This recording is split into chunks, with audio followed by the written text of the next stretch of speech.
Ito daw ang malaking pagkakamali ng Lakers na ginawa ngayong season. Hindi sana ganitong naghahabol ang Lakers sa standings. Matapos sa matalo ang Kings kanina, tumabla na nga po ang nasabing team ng panalo sa Lakers at kung matalo pa sila bukas kontra sa Boston Celtics at manalo ang Lakers sa isang araw laban sa Cavaliers, aabante na sila sa 8th seed. Solid ang ginagawang run ng Lakers ngayon dahil sa last 9 games, 8 dito ang nakuha nilang panalo at isa lang ang naging talo. Pero ayon sa mga Lakers fans, hindi daw sana ganito ang katayuan ng team ngayon na naghahabol sa standings kung noong una pa lang ay ginamit na si Rui Hachimura bilang starter. Masyado nga po nag-stick si Coach Darvin Ham kay Taurean Prince sa 49 games sa kapaglaro bilang starter at nakakakuha ng 24-25 na record dito ang Lakers. Malayo sa 23-11 na record ni Rui Hachimura bilang starter ng team. Si Rui din ang gumawa ng promise ni Prince na i-hit niya ang 40% shooting sa 3 dahil may average na 42.3% shooting beyond the arc ang Japanese native. Samantalang 39.2% lang ang kay Taurean Prince. Kaya naman maraming Lakers fans ang galit sa coach ng Lakers si Darvin Ham dahil kung sa pagsisimula pa lang daw ng season ay ginamit na si Rui Hachimura, hindi sana ganito ang kalagayan ng team.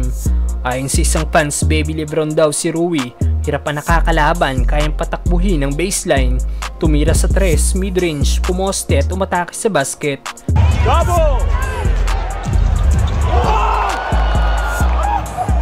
Ayon naman sa isang fans, dapat daw talaga first game pa lang ng Lakers kasama na si Hachimura sa first 5. Wala daw sana ang Lakers sa ganitong posisyon na nakikipag-agawan ng standings.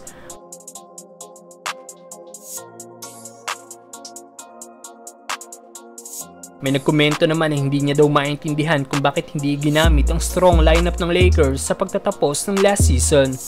Siguradong easy top 6 daw ang Lakers ngayon kung isinama kagad sa starter si Rui Hachimura.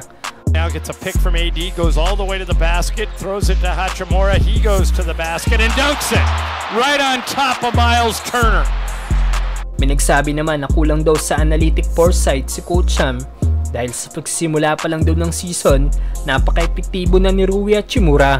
Sigurado nagsisisi na daw ngayon ang Lakers coach na late niya nang nagawang starter si Hachimura.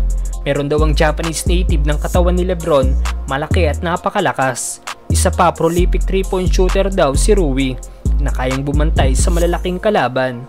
Anong masasabi niyo dito mga brother? Again, James holding his hand at the other end. Rui! Rise and throw down the slam! Give a pass, and finally they see Hachimura. Boy, he waited, and here comes Rui. And then the dive, and then the corner 3.